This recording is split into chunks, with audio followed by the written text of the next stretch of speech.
नमस्कार दोस्तों। स्वागत है आपका अपना चैनल धमाकेदार पढ़ाई में। आज मैं फिर आपके लिए लेके आया हूँ क्लास 10th के साइंस में बायोलॉजी का चैप्टर 1 जैव प्रक्रम। इसके जो भी महत्वपूर्ण ऑब्जेक्टिव सवाल है वो सबको, तो इसी तरह महत्वपूर्ण ऑब्जेक्टिव सवालों को जो एग्जाम के ज़्यादा ही महत्वपूर्ण है उसको सॉल्व करने के लिए हमारे चैनल धमाकेदार पढ़ाई को सब्सक्राइब कर लें। यदि आप नए हैं तो चैनल को सब्सक्राइब करना ना भूलें। हम आपके लिए लेके आ रहे हैं क्लास 10th के जो भी महत्वपूर्ण ऑब्जेक्टिव सब्जेक्टिव जो ज़्यादा ही महत्वपूर्ण है वो सब क्वेश्चन को, तो इसी तरह महत्वपूर्ण सवाल को सॉल्व करने देखने और एग्जाम की तैयारी के लिए जल्दी हमारे चैनल से जुड़ जाए। तो चलिए आज के जो मैं लेके आया हूँ जे प्रक्रम के जो भी महत्वपूर्ण ऑब्जेक्टिव सवालों को वो सबको सॉल्व करते हैं तथा अपने दोस्तों को भी इसके बारे में जानकारी दे दें। तो चलिए शुरू करते हैं। चलिए दोस्तों, आज का जो भी ऑब्जेक्टिव सवाल है वो सबको सॉल्व करना चालू करते हैं। इसमें देखिए 1 नंबर में पूछा है कि मनुष्य में वृक्क एक तंत्र का भाग है। ये जो वृक्क क्या होता है, ये वृक्क किडनी है जो मनुष्य के शरीर में पाया जाता है। तो ये जो किडनी है एक तंत्र का भाग है जो संबंधित है। तो इसमें पूछा जो वृक्क है ये किससे संबंधित है। इसमें पहला ऑप्शन है पोषण, सेकंड ऑप्शन है श्वसन, थर्ड ऑप्शन है उत्सर्जन, फोर्थ ऑप्शन है परिवहन। तो इसका जो राइट आंसर होगा ऑप्शन सी उत्सर्जन। ये जो वृक्क है जो किडनी है जो उत्सर्जन से संबंधित है।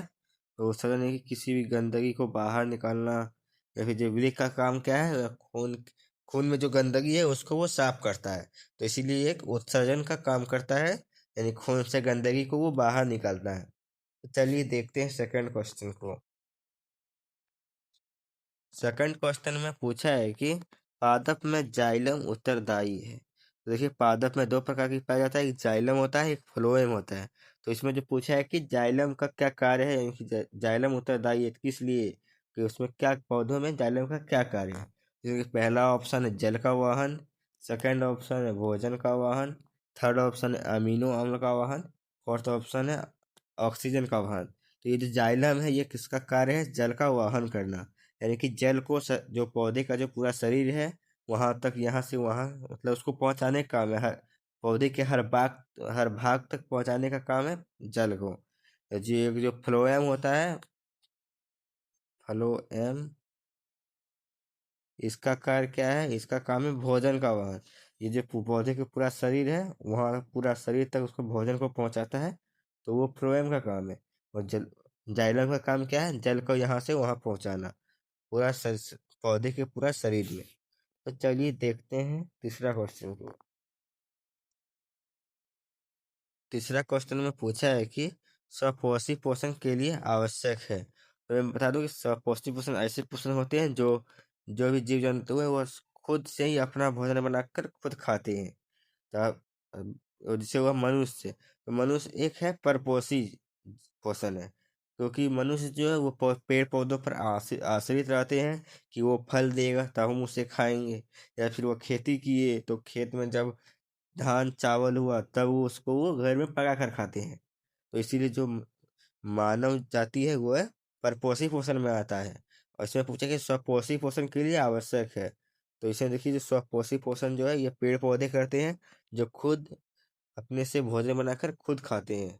तो इसमें देखिए पूछा क्या क्या आवश्यक है इस पोषण के लिए। तो देखिए ऑप्शन ए है कार्बन डाइऑक्साइड तथा जल, ऑप्शन बी है क्लोरोफिल, ऑप्शन सी है सूर्य का प्रकाश, ऑप्शन डी है उपरोक्त सभी।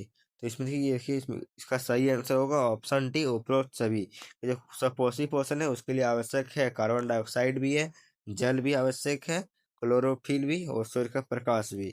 तो वही जो है जो भी पेड़ पौधे वो सूर्य के प्रकाश की उपस्थिति में ही अपना भोजन पकाते हैं और खाते हैं।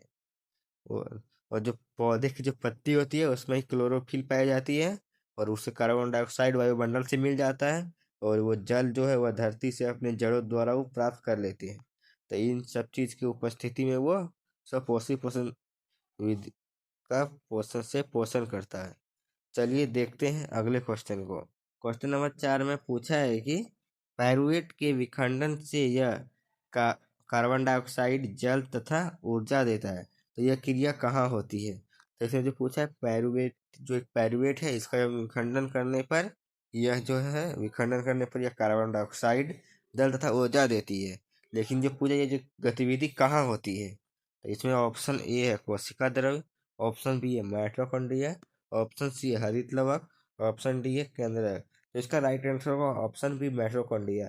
ये जो गतिविधि पूरा होती है ये माइटोकॉन्ड्रिया में ही होती है। चलिए देखते हैं अगले क्वेश्चन को। क्वेश्चन नंबर 5 में पूछा है कि क्षुद्रांत में प्रोटीन का पाचन किस एंजाइम द्वारा होता है। तो ये जो मानव शरीर में जो क्षुद्रांत है वहाँ प्रोटीन का पाचन किस एंजाइम द्वारा होता है। तो इसमें ऑप्शन ए है ट्रिप्सिन, ऑप्शन बी है pepsin, option C amylase, option D है लाइपेज। जैसे जो मनुष्य का जो क्षुद्रांत है वहाँ पे ट्रिप्सिन एंजाइम पाया जाता है जिससे ही प्रोटीन का पाचन होता है। इसका राइट आंसर होगा ऑप्शन ए। चलिए देखते हैं अगले क्वेश्चन को। क्वेश्चन नंबर 6 में पूछा है कि श्वसन की प्रक्रिया के दौरान प्रथम चरण में ग्लूकोज कोशिका द्रव्य में 3 कार्बन अणु में विखंडित होता है, तो उस अणु का नाम लिखें। तो इसमें जो पूछा है जो श्वसन की प्रक्रिया के दौरान जो प्रथम चरण में ग्लूकोज कोशिका द्रव्य में 3 कार्बन अणु जो विखंडित होता है उसे कि हम पायरूवेट कहते हैं। तो इसी से पूछा था पायरूवेट कहाँ होता है, तो माइटोकॉन्ड्रिया में होता है। और ये जो गतिविधि है पायरूवेट क्या होता है बता दो। जो श्वसन की जब हम किसी सांस लेते हैं तो सांस लेने का से जो पहला चरण है उसका जो हमारे शरीर में जो ग्लूकोज है वो कोशिका द्रव्य में 3 कार्बन अणु में बढ़ जाता है। तो जो शरीर में ग्लूकोज कहाँ से आता है, जब हम किसी भी भोजन करते हैं तो ये जो भोजन करते हैं तभी हमारे शरीर के अंदर ग्लूकोज बनता है। तो इसमें जब हम सांस लिए तो ये जो सांस हमारे अंदर गया तो जो ग्लूकोज है वो कोशिका द्रव्य में ही वो 3 कार्बन अणु में बढ़ जाता है।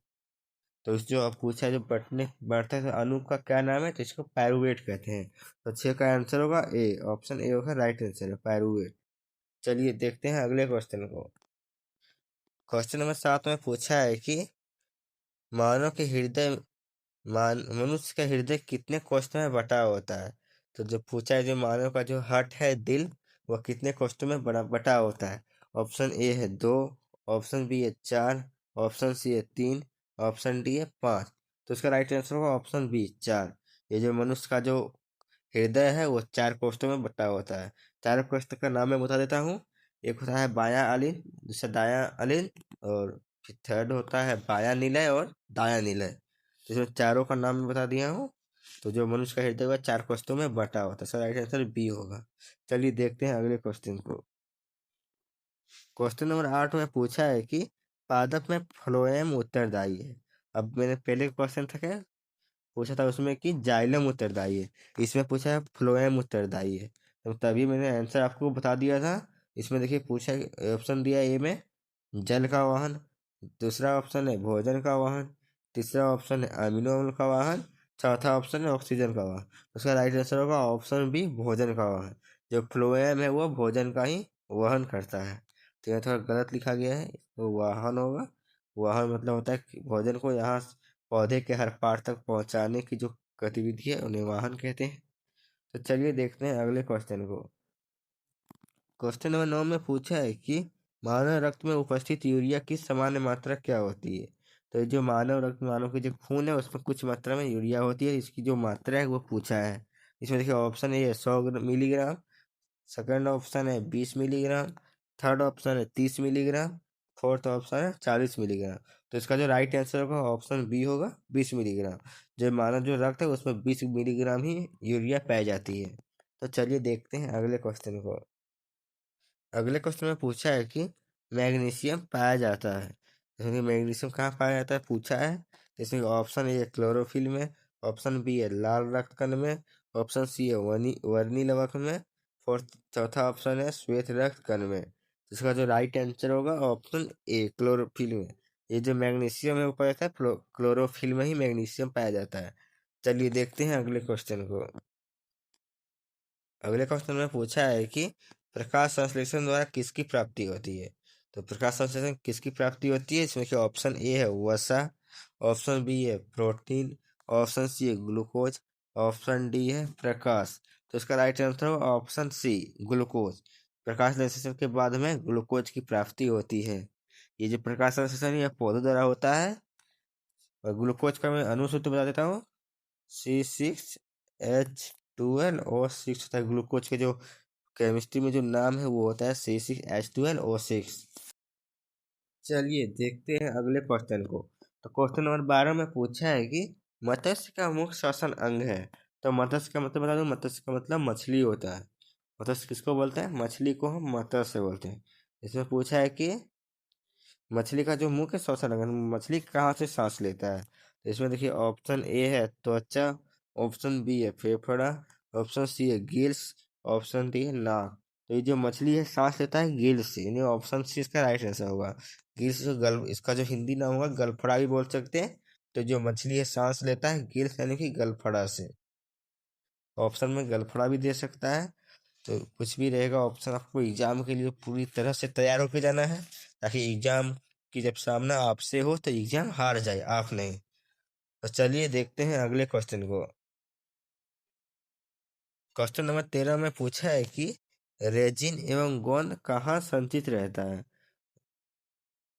इसमें देखिए पहला ऑप्शन है फ्लोएम में, सेकंड ऑप्शन है कार्टेक्स में, थर्ड ऑप्शन है छाल में, फोर्थ ऑप्शन है पुराने जाइलम में। तो ये जो रेजिन और गोंद कहाँ पाया जाता है ये पूछा है। तो ये जो है ये पेड़ पौधों में पाया जाता है। इसके ये जो इसका राइट आंसर होगा ऑप्शन डी पुराने जाइलम में। तो ये जो रेजिन एवं गोंद पाया जाता है ये पुराने जाइलम में ही पाया जाता है। तो चलिए देखते हैं अगले क्वेश्चन को।